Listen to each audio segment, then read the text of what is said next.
In good weather or bad, we expect to travel where we want and when, but nature is not always so accommodating. We probably understand less about the weather than any other part of our environment. This invisible and mysterious force is the lifeblood of flight. It can also be the death of an aircraft.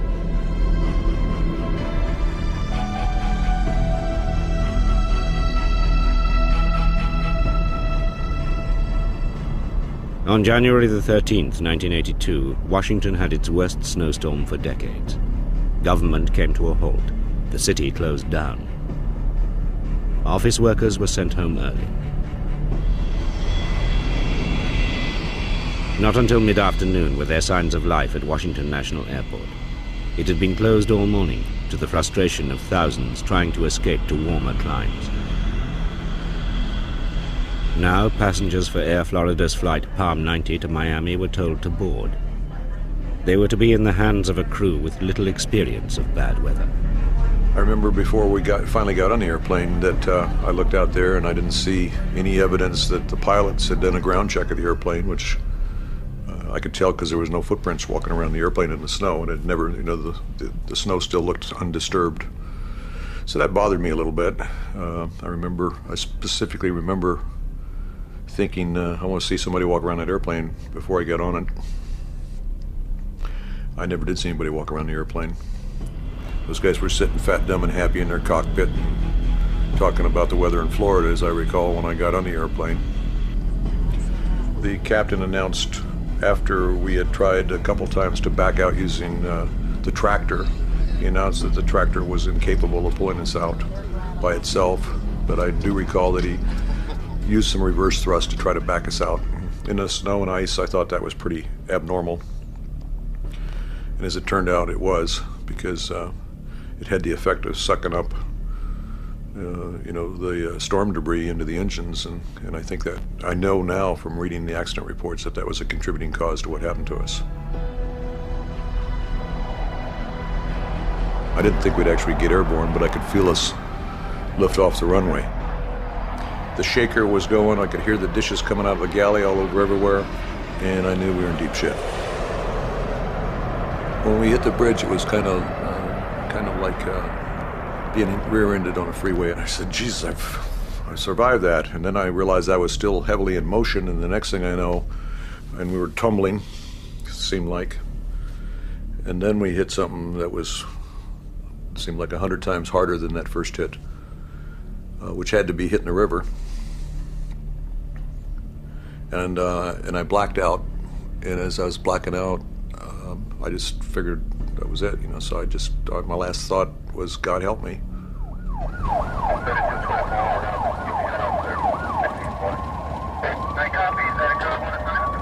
Oh my fucking God.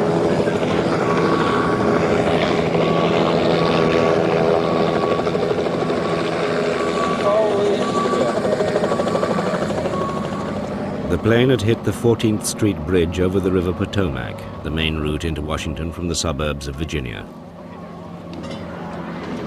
Several cars had been crushed by the plane's undercarriage.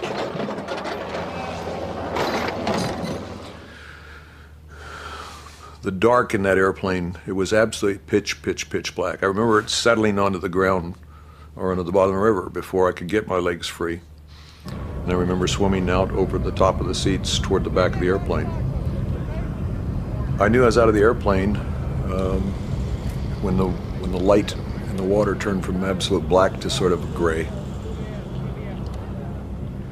And the contrast between having been in a nice hot airplane about 1 minute earlier, or maybe 5 minutes earlier, whatever it was, and where I suddenly found myself was just phenomenal. I mean,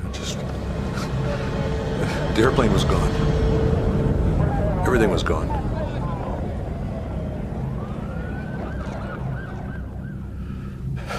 Maybe 10 minutes, 15 minutes went by, something like that. And a bunch of rescue vehicles showed up on the Virginia side of the river. And I remember saying something, hey, everything's cool.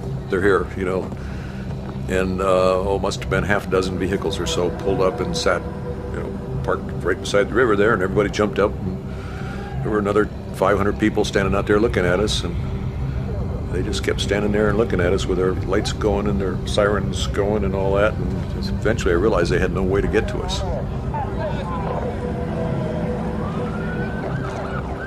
And there were 10,000 people probably standing up on that bridge, or it seemed like 10,000. And they were all looking at us, and the irony began to set in on me that, I'd survived an airplane crash and I was going to freeze to death.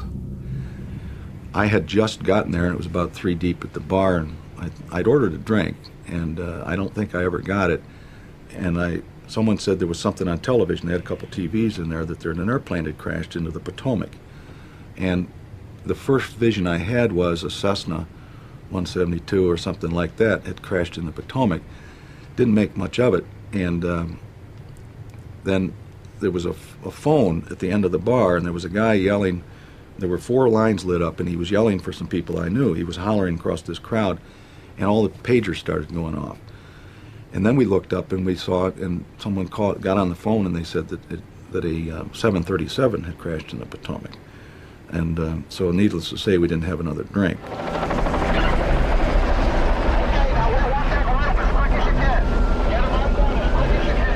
"75 people died aboard Air Florida's Palm 90 that day in the heart of Washington, less than a mile from the White House. Despite all the people and all the technology, only 5 passengers could be saved from the freezing river.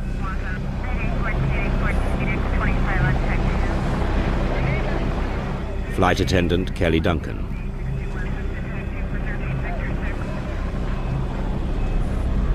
Joe Stiley's secretary Nikki.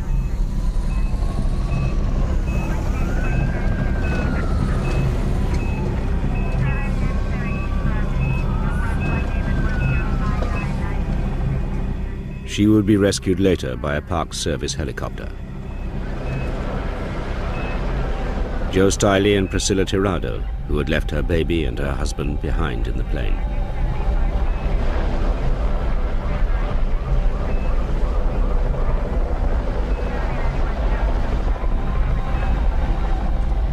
Priscilla Tirado is temporarily blinded by the spilled kerosene in the river.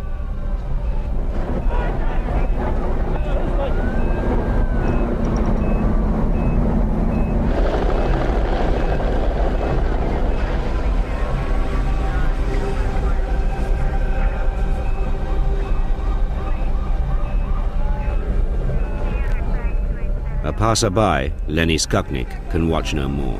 He dives in and saves Priscilla Tirado's life. Yeah, everybody get behind the fire. Get behind the fire truck, all right? Get across there. Get across there. Run across the bridge on the opposite side. Investigators of the National Transportation Safety Board, America's air crash detectives, now focused their attention on the wreckage. If anything, it served only to deepen the mystery. There seemed to be no mechanical problems, so why had the plane pitched into the river? True, weather conditions had been bad, but other aircraft had been taking off normally. Why not Palm 90?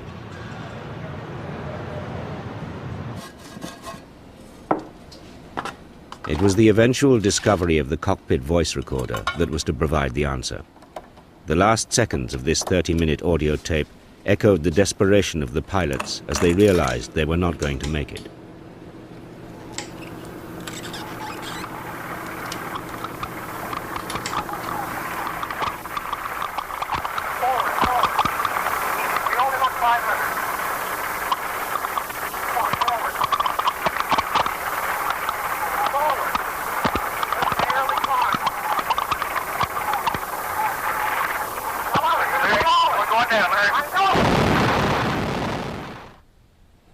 Mike McDermott is an independent air accident investigator, a specialist in CVRs, cockpit voice recordings. The CVR indicates the general attitude of the crew as being one of disguised concern. There's a lot of joking around, you hear a lot of laughing, but the joking seems to be as a way of coping with the difficulty of the situation. Their nervousness in flying in snow may be due to their lack of experience. There are instances where they indicate the fact that the de-icing doesn't quite help them. This is when it's bad here on trying to de-ice things. That gives you a false feeling of security. That's all it is.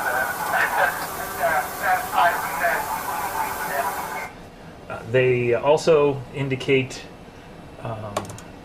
and when they're going through their checklist and they're planning for the actual takeoff, they're talking about what they will do, how they will take off. They will apply power. They'll let the nose wheel come off the ground, fly to 500 feet, reduce the power. And their last comment is to reduce it to a certain level depending on their level of comfort, or as they say, how scared we are.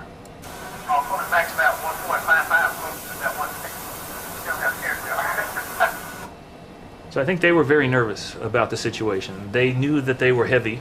They had a lot of passengers and a lot of weight on board, and the snow only added to their weight, and that caused them some concern. But why had the plane failed to take off? By analyzing the engine noise heard on the tape, investigators discovered that the pilot had never applied full power, even when the plane was about to drop out of the sky. Unbelievable as it might seem, when the crew were running through their pre-flight checklist, for some reason they had neglected to switch on the anti-icing equipment. And that became a very, very controversial issue when we listened to the cockpit voice recorder, and they went through the checklist and they said engine anti-ice, and they said off, but nobody wanted to believe that they said off. Why would they say off? And there was so much disagreement later on as the investigation progressed that the tape was again reviewed, I think, by the FBI lab and voice analysis, and some people just said, no, it can't be off, it's got to be on. Did he say on or off? Was the anti-icing switched on or not? Today's sophisticated sound equipment can clear up the mystery once and for all. McDermott simply extracts the co-pilot's response from the previous item in the checklist, the word on. Alongside it he places the suspect word, which he calls onf.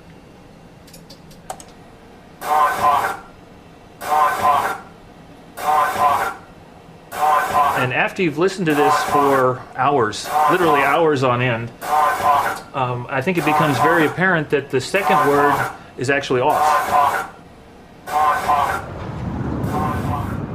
The definitive judgment was that the word was off. In the freezing cold, the crew had apparently forgotten to switch on the plane's anti-icing equipment, an incredible blunder. And when the captain made his unorthodox attempt to get the plane off the ramp by using reverse thrust, he had choked the engines with ice and snow. The probes that tell the pilots their engine power had frozen, giving the crew false readings, and they mistakenly believed they were taking off at full power. The co-pilot apparently understood what was happening, and he desperately tried to tell the captain until the very last minute that it doesn't look right, and the captain simply didn't respond to it. Now you hear that whine, that's the application of power. You hear them talking about their engine instruments, say this is cold, this is real cold. It doesn't seem right. No, it's not right. It's the same guy. Says, no, I don't think that's right. He's really concerned about this and it's not performing right.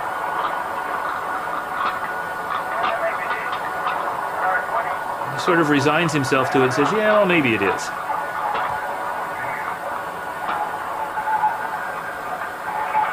Okay, at this point, they've lifted the nose off the ground and they're flying.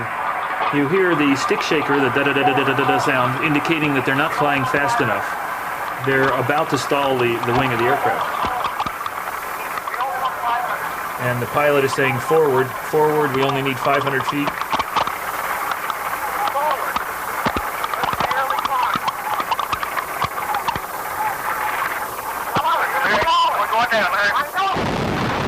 That was the sound of the impact.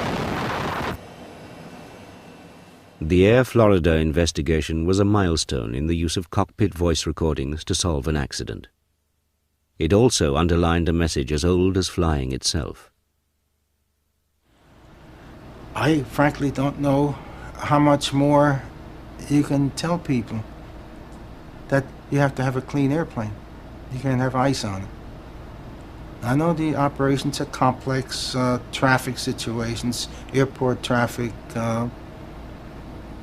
clearances, weather conditions that delay airplanes. I mean, those are all facts of life. These things happen. But at the bottom line is, when you got ice on the airplane, you're probably going to die. That message was to be brought home again dramatically 12 years later.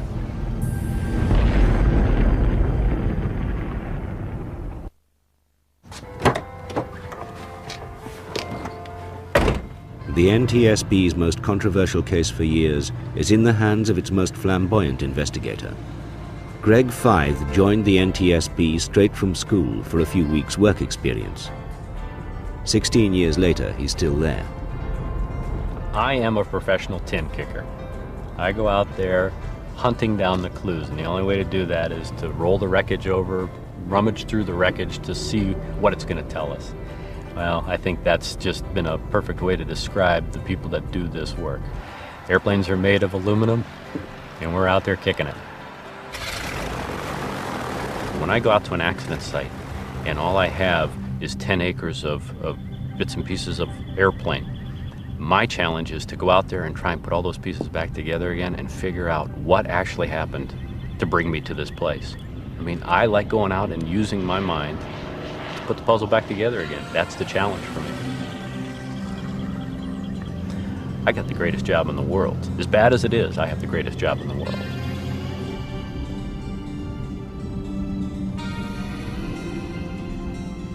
With more planes and more accidents, the Americans have come to be regarded as the world leaders in air crash investigation. Greg Fythe is a member of the NTSB's elite GO team, on duty 24 hours a day to fly to the scene of major accidents. Arriving at an accident site is probably the most traumatic thing anybody could ever experience.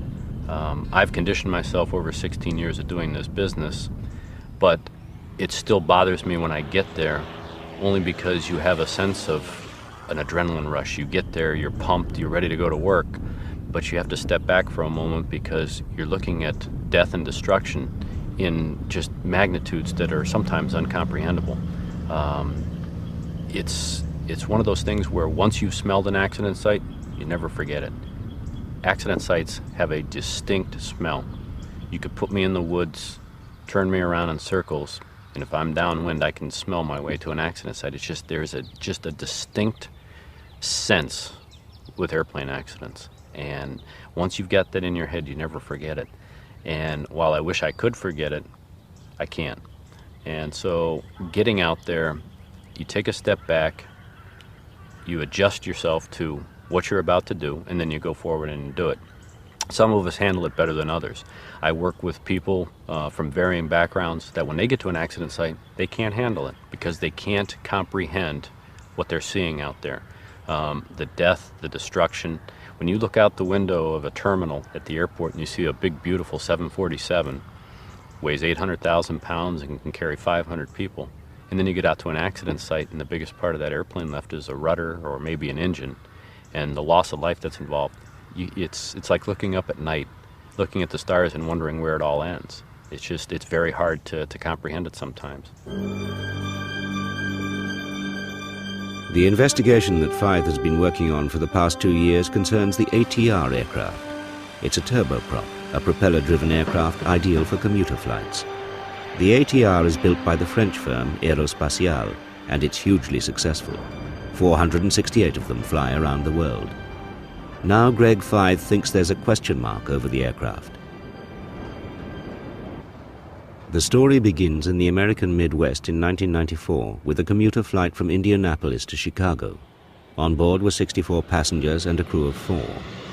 Just before arrival at Chicago, the plane was put into a holding pattern. Half an hour later, American Eagle Flight 4184 suddenly nosedived into a field outside Roselawn, Indiana, killing everyone on board. When we got out there, it was total catastrophic destruction of the airplane. There was really nothing left. There were markers, and as you looked over the field, it was a 20-acre field. All you could see was stakes that indicated people or what was the remains of people and airplane parts. And the magnitude, to see that, I was standing out there thinking, I don't have much of an airplane to look at. I don't have much of anything to look at. We knew that the weather was involved. We knew that it had been windy. We knew that it was raining. We had people at the scene that were giving us that information. We also found out that there were icing conditions in the area. Ice is a particular problem for turboprops. Jet aircraft fly at high altitude, above the ice, and have heated wings. But the ATR flies low, right in the icing zone. It doesn't have sufficient engine heat to warm the wings, so it relies on what are known as boots, pneumatic leading edges on the wings, which can be inflated to crack the ice off. The aircraft that crashed at Roselawn had been flying round and round for half an hour in freezing conditions. The crew, basically, they understood that they were in icing conditions because they could see it. They had activated all the ice protection systems on the airplane. And so when they looked out the window and they saw that the system was handling the ice, they didn't perceive it as a threat. But why? Greg Fythe found that the ATR had been flying in freezing rain. You have a raindrop. It's called a supercooled drizzle droplet or a supercooled rain droplet, and it varies in size from maybe 40 microns up to 2,000 microns. Now, people don't understand what that all means. 40 microns is about the size of the tip of a lead pencil. That's how small it can be. Whereas a 2,000 micron drop is the size of a large raindrop that when it hits the ground, it splats and it turns into about a silver dollar size. Given that fact, these are very, very cold droplets. So they start as an ice crystal or a snowflake. They may fall in this cold band of air, then warm up and turn into liquid state again, but never refreeze. So you have a drop that is well below freezing, but is still liquid form. Now the airplane flies through the cloud. This raindrop strikes that airplane. Now, depending on the size of the drop, it may instantaneously freeze, or it may be a sufficient size where it'll actually start to run a little bit. It'll trail back until it loses all of its energy and its heat, and it'll freeze. Could this phenomenon have something to do with the accident? To find out, the NTSB carried out an unprecedented test. They deliberately flew an ATR into danger. In front of it, a supertanker directed a yellow spray of freezing raindrops back onto the ATR. A chase plane recorded what happened next. What those icing tests showed us was that this airplane was susceptible to a phenomenon of an ice ridge that built up behind that protected surface, or that boot along the leading edge. This ridge of ice that was developed during the icing tanker test that we have photographs of, we could see exactly where it built up. It disrupted the airflow so much that it caused the aileron to move all by itself. And if the pilots weren't anticipating it, they didn't expect it, they didn't have their hands on the control yoke, this aileron would then move, causing the airplane to react. And with Roselawn, it happened so quickly. You had a 14-degree movement of the ailerons in a quarter of a second. That's a blink of an eye. Boom. And that airplane rolled 77 degrees. Greg Fythe's findings have now been officially adopted by the NTSB, despite vigorous protest from the French. They've issued their own report blaming the pilots, not the plane, for the accident. But in order to keep on flying in America, Aerospatiale have been forced to redesign the ATR's wings.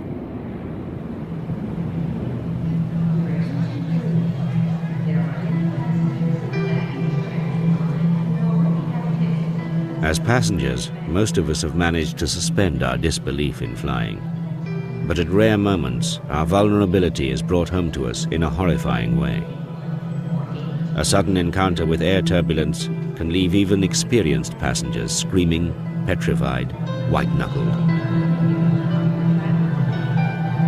Put him on a 270 heading 124.95. It has a somewhat more measured effect on air traffic controllers, but even so you can still see the whites of their eyes when turbulence descends upon an airport. They may have to divert flights, close runways, even close the airport. You got anybody behind us? Who's that, 720? Hey Dale, the last one, 327 just off of 17 left in the 35 complex of Jersey, Alamosa type south gate. The north gate is closed currently, but we don't expect that to last for more than about 15 minutes. Just tell me what's happening. Hello? In a minute. Many crashes for which pilots were blamed are now thought to have been caused by air turbulence. Only in the 1970s, after a series of appalling accidents, was the most lethal turbulence recognized and given a name, wind shear. And its most deadly form is called a microburst. A microburst is likened to a high-pressure air hose pointed at the ground. As the air hits the ground, it bounces upward and outward in every direction.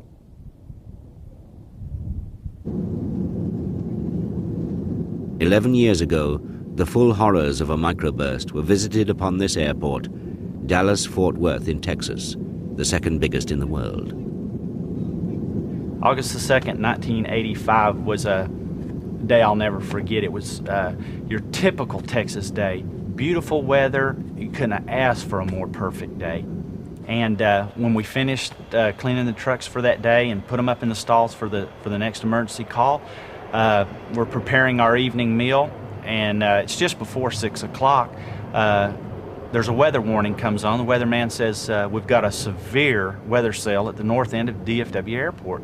And we're all looking at each other, knowing what we just came out of, how beautiful it was, and we're saying, this guy's got to be crazy.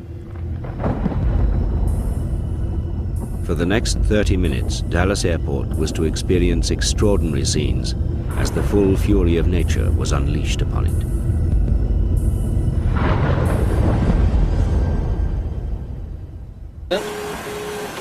But I think everything is fine. A little bouncy today, but no problem. Oh, yes. Everything looks fine. Checklist is complete, and we have been cleared to land. Charlie Phipps, a Delta Airlines training captain, flies the Dallas approach. His simulator has been programmed with exactly the same conditions that his colleagues on Delta Flight 191 encountered that day, taken from the flight recorder of the ill-fated TriStar. A little bit more turbulence than I expected. Glide slope, we're coming up on the glide slope again. Everything is fine. Seems like we're losing some air speed. The tailwind, yes, we got a tailwind now, a strong tailwind. Oh, yes. Before we ran into the storm, you could hear everybody on the plane laughing and cutting up and, just idle chatter. But as we got into the storm more and more, the plane got quieter and quieter. And finally, there was, you could hear a pin drop in the plane. Wow, look at the tailwind. We've got a heck of a tailwind here. Oh my God. Come on, airplane. Come on. Come on, fly, baby. Come on, baby. You can make it. Come on. Come on. Wind shear. Come on, baby. Wide slope. Come on. Minimum. Come on. Oh. 50, 40.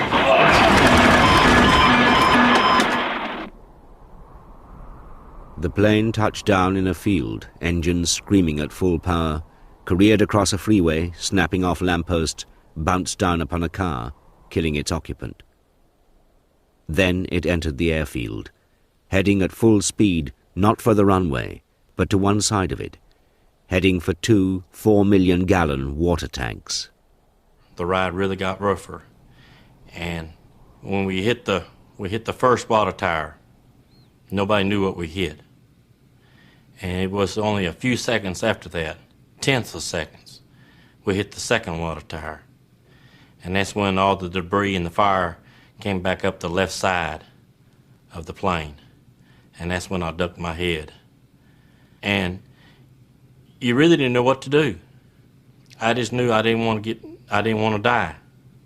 I don't know how long I sat in my chair after the plane finally came to a rest and everything, but I noticed there was only 2 people left in the plane, maybe 3, besides myself.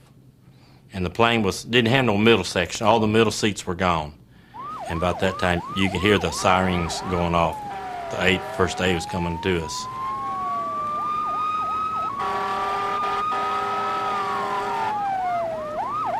The rain was so hard that I couldn't see past my windshield.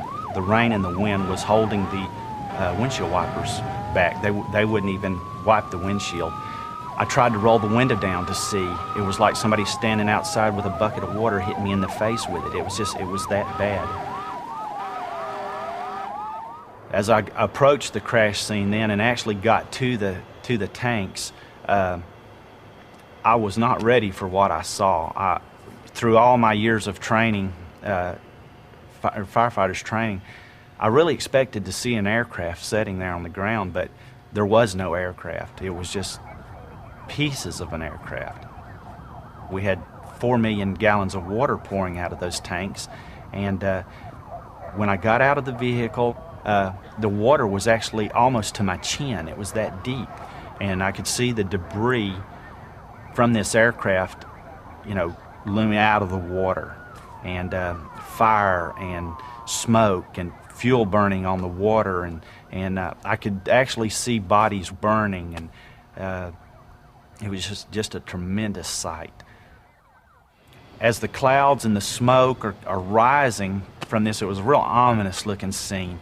A flight attendant comes walking out of the smoke towards us, and it's obvious that she's in shock as she's walking towards us. And when she sees us, she just stops and just stands where she's standing. And it's so wet, it's so muddy.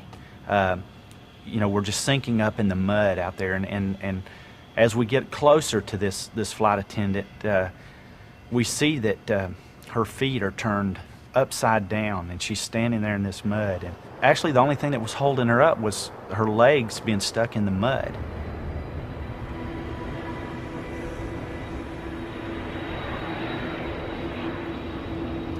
Things happen in your life that, any other time I would have never in my life been able to remember August the 2nd, 1985.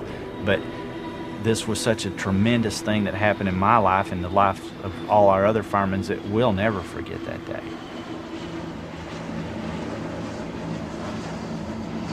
The NTSB completed its report into the Dallas accident, but for once it failed to agree with its own investigator. Rudy Kapustin retired before the investigation was complete, and his report was finished by others. To this day, he disagrees with its findings, that the crew were mainly to blame. The crew, I think, when you try to evaluate, did the crew do the right thing and do the wrong thing? Well, in retrospect, obviously they did the wrong thing, because they crashed. Can't say they did the right thing. But did they act prudently, based on what they knew, and continuing the approach based on what they knew at the time? I would say yes. Lightning coming out of that one. What? Lightning coming out of that one. The members of the board criticized the pilots for flying through a thunderstorm and attempting to land. On this computerized animation, reconstructed from the plane's own flight recorders, the black column that the plane is approaching is the microburst. But the pilots had been told that there was just a little rainstorm and that other planes were landing safely. But there's always a reluctance, particularly if someone lands just in front of you. There's everybody will say, American or TWA just landed, how come you couldn't land?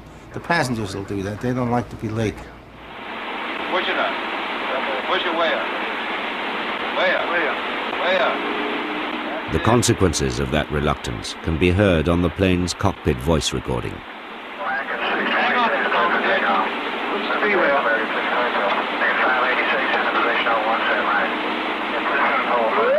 Pull up. Pull up. Pull up. Way up. Pull up. Pull up.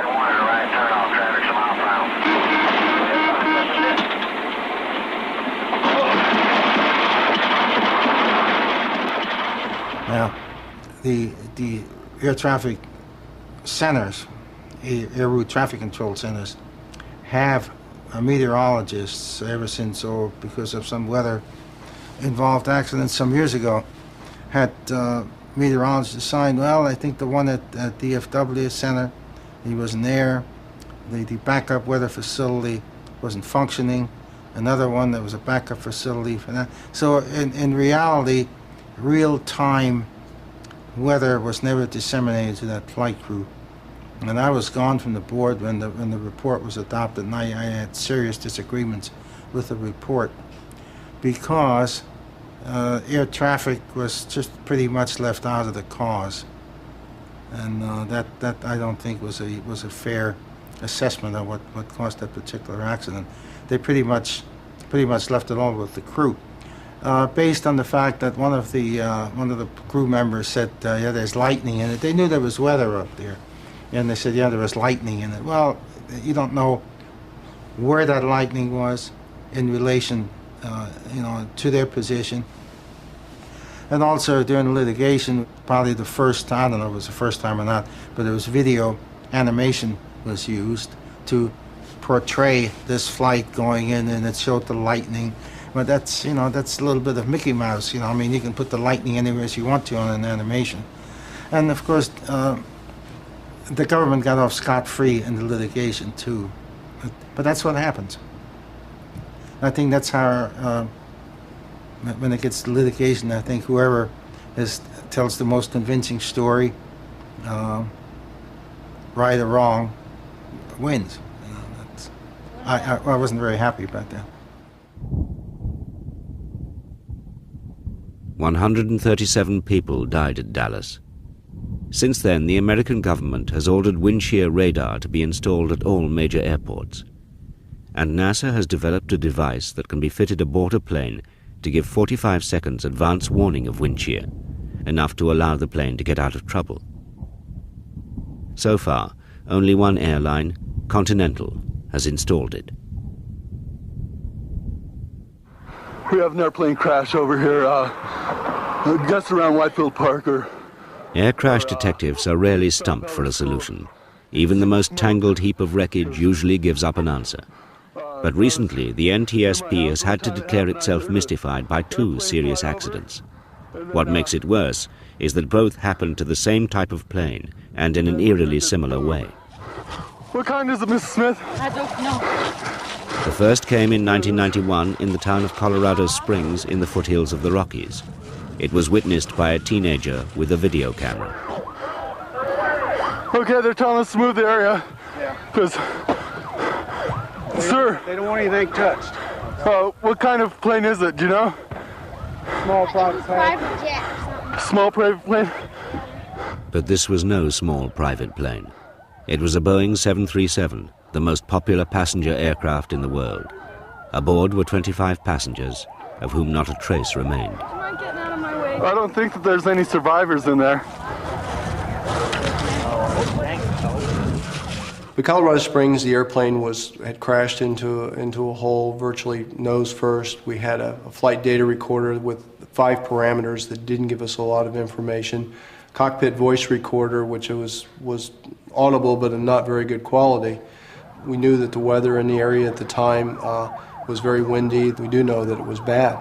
In fact, I heard sometime into the investigation that we had gotten a call from a citizen who had a group of homing pigeons that I guess they turn them loose for some kind of a competition, or to fly from one place to the other. And on that day, near the time of the accident, this gentleman had turned his homing pigeons loose, and they had been thrown to the ground. There was one common thread running through all the eyewitness accounts: a mysterious wind, powerful enough to blow cars around in a junkyard, to knock buildings over in the night. Several spoke of seeing a huge rotor, a sort of horizontal tornado, rolling off the Rockies. The NTSB were unconvinced. Rotors exist, but none has ever been recorded capable of knocking over a Boeing 737. It's very frustrating personally. I was the chief of the investigation division. The investigators in charge work for me. That's our job, find the cause, put a team out there and find the cause and write the report and write the recommendations. And it's a sense of failure that we couldn't do it. I know that my colleagues shared that, and I know the board shared it. We had to, in a public meeting, come in and present the evidence after 19 months and say we didn't have the cause.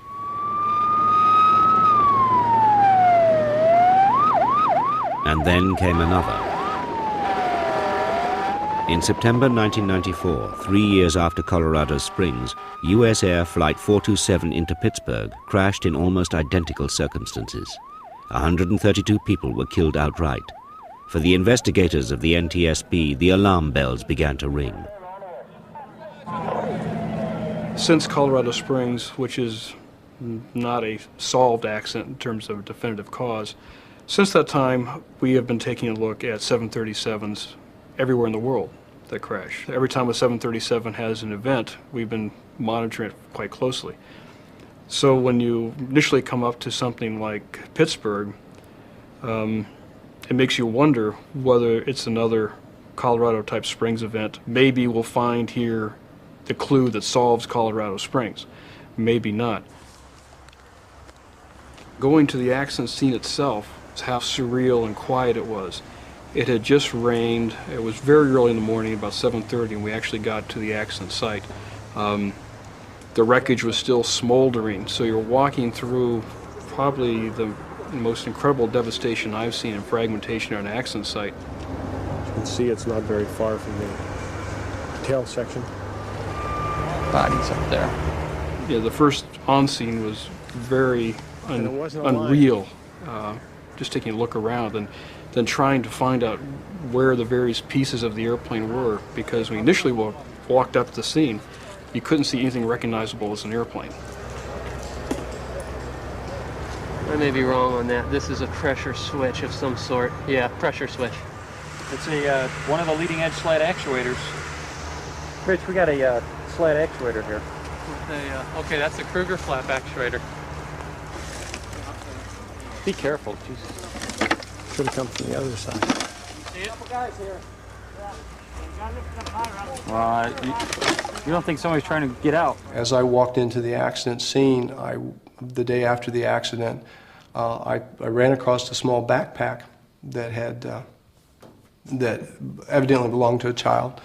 And as I walked past it, I stopped and looked at it, and I started to see the backpacks that we had prepared for my kids. I have two boys, and when we used to travel, we would put together a backpack with colored crayons and cookies and crackers and things to keep them busy in the airplane. As I walked through the accident scene, trying to decide what we were going to do that day, I saw the backpack, and I had to sit down because I really couldn't take another step. It really felt like someone had hit me with a board between the eyes. Very early in the investigation, it was clear looking at the flight data recorder that 427 had encountered the wake vortices of another aircraft at the time the upset started. In looking at the radar tapes, we were able to fit that a 727 had passed through just about the same airspace but 300 feet higher at the time of the upset, and it was about 70 seconds ahead. This brought up the theory of what could the wake vortices from a 727 have caused on a 737. Wake vortices are the streams of air turbulence coming from the tips of a plane's wings. Could an aircraft be pitched over by flying into them? We took an FAA 727, put vortex generators on its wings. USAir provided a 737 that we instrumented with all the parameters we'd like to have for rudder pedal position, this and that, and went out and flew about 120 different wake vortex encounters at different distances to see how severe a wake vortex could be. We collected a tremendous amount of data. Some of it's quite fascinating. But one thing it did show is that the wake vortice would not cause the same yaw motion that we need to cause the upset. It's clear that the event starts at the same time as the wake vortex is encountered, but we are fairly convinced that the vortex itself did not cause the loss of control of the aircraft. A second crash with no obvious solution, unprecedented in the history of the NTSB.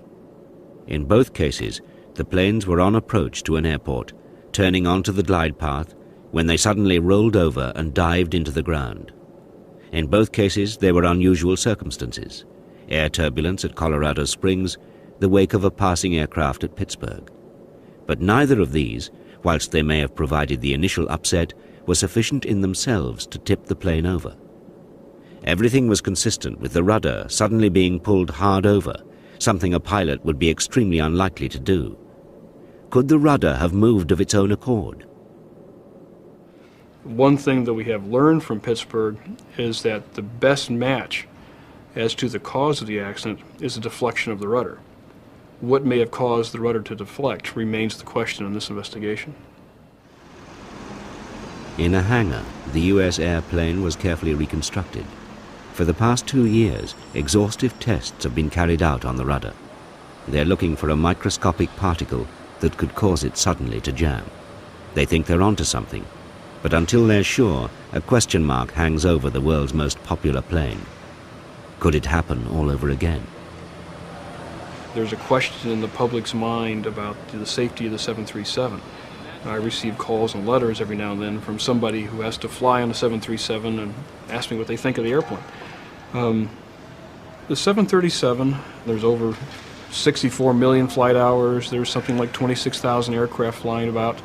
They're encountering different conditions all over the world every day. I'm told that a 737 takes off every 3 minutes somewhere in the world. Therefore, what we're looking for is not just unusual, it verges on being bizarre. We're looking for an event that has happened extremely rarely in the life of the aircraft. An event where the crew could not control the airplane. An event that they were unprepared for. Something that happened that is just beyond normal operation. Therefore, we're looking for this bizarre little element that can only happen once every, billion hours or something like that, a flight time, and it makes them more difficult. We're down looking at infinitesimal particles and what they may be doing. It makes it a very difficult and also in-depth investigation. Do you have a hunch? I have a hunch, but I'll keep that to myself. That hunch led to a startling discovery. A tiny servo valve in the rudder could stick if the pilot moved the rudder quickly. If that happened, the plane would steer in exactly the opposite direction to the one intended. It was as if a car driver turned the wheel left and the car turned right instead. Only releasing the rudder would stop it, but the pilot, unknowing, would press harder and harder, trying to force the plane to turn in the right direction. Disaster was inevitable. The valves are now being replaced. Aircraft cannot tame the power of the wind any more than ships can control the tides. Scientists still know little about the violent movements of the atmosphere, what causes storms to grow or die. No aircraft can resist the worst that the weather has to offer. Last year, it was a major factor in 1/3 of all air disasters. But thanks to air crash investigators, we now have a much better understanding of its dangers, how to detect them, and how to avoid them.